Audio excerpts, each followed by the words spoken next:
안녕하십니까. 기업진단평가원의 이하수 대표입니다.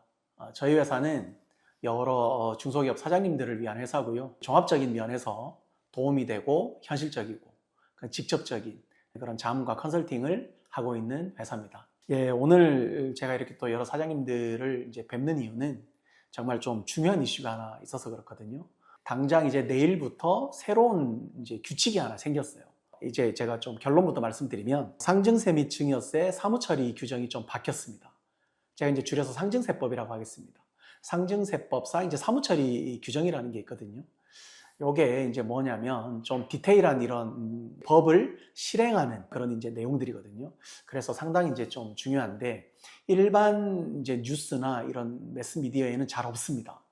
그래서 뭐 흔히 알고 있는 아는 사람만 안다. 이제 이런 내용들이 좀 오늘 나눌 말씀이고요. 특히 우리 중소기업 사장님들 중에 법인 대표님들 중에 부동산 있는 사장님들 있죠. 자산이 이제 우리가 유동자산과 비유동자산이 있는데 비유동자산의 대표적인 자산이 토지와 공장이거든요. 그래서 뭐 넓은 토지와 그 위에 이제 공장이 있는 사장님들도 있고 혹은 이제 뭐 지식산업센터 이런 이제 공장을 갖고 계신 분들도 있죠.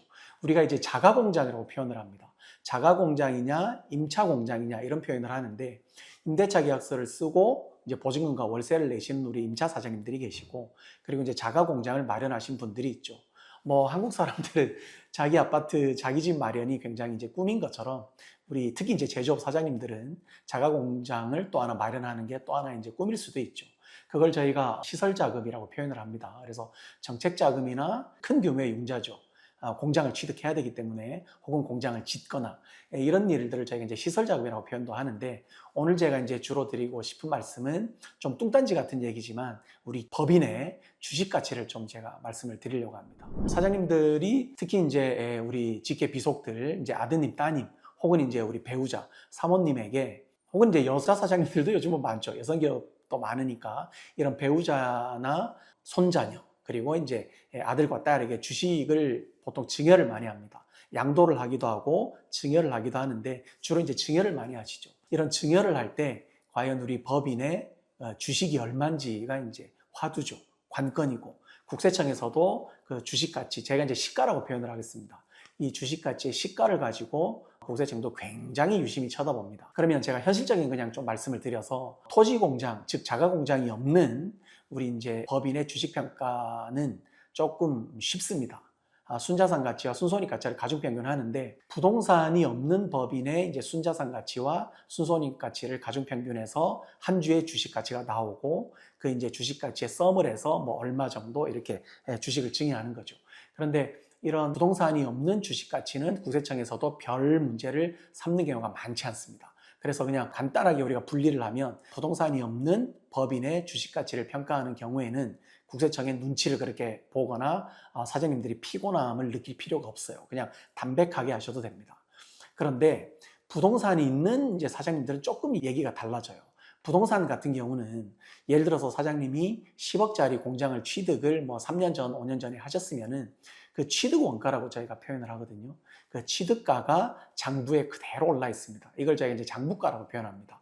그래서 3년, 5년 전에 샀던 그 부동산 공장의 취득가가 예를 들어 5억이다. 그러면 지금 이게 3년, 5년이 지나도 그 장부상에는 보통 5억이 잡혀 있죠.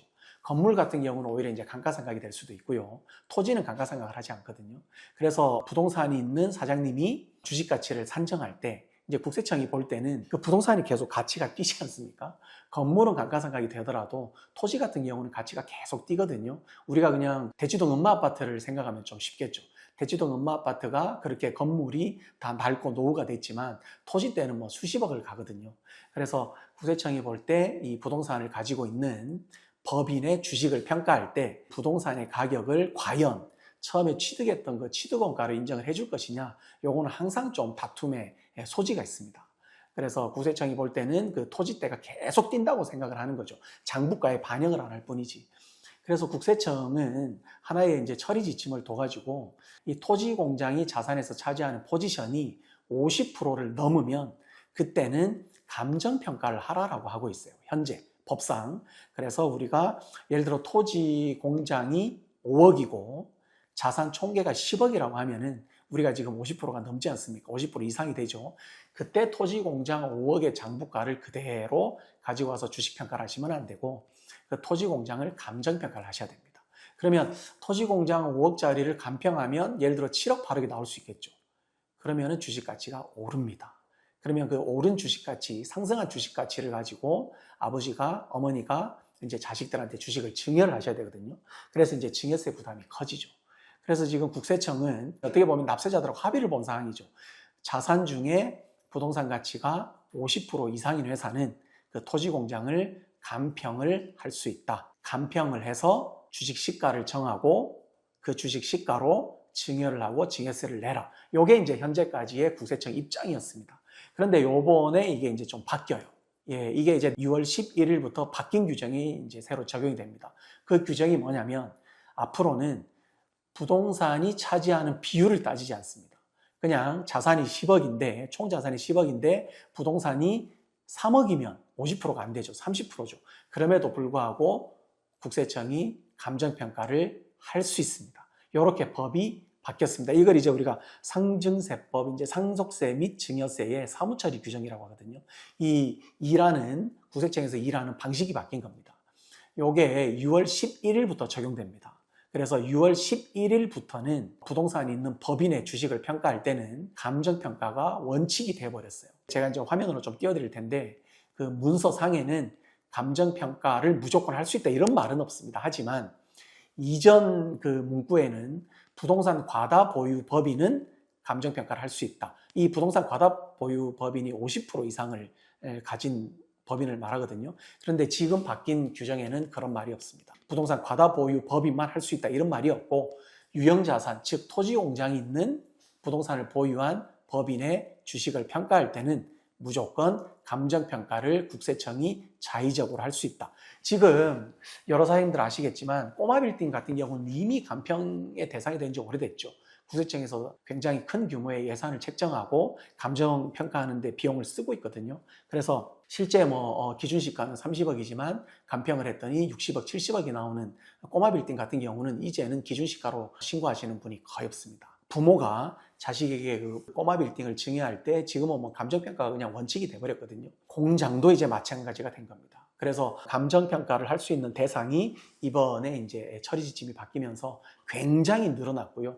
넓어졌고 그 중에 하나가 부동산을 보유한 법인의 주식도 이번에 들어갔습니다. 그래서 그냥 쉽게 말씀드리면 이제는 총 자산에서 차지하는 부동산의 비율은 상관이 없고 우리 이 총자산의 유형자산 중에 토지 공장이 있으면 그 비중을 떠나서 국세청이 감정평가를 할 수 있는 권한이 생겼기 때문에 법적으로 이제는 사장님들이 예전처럼 공시 가격으로 평가해서 국세청에서 볼 때는 좀 저렴한 증여세를 내는 이제 납세 행위가 힘들어지게 됐습니다.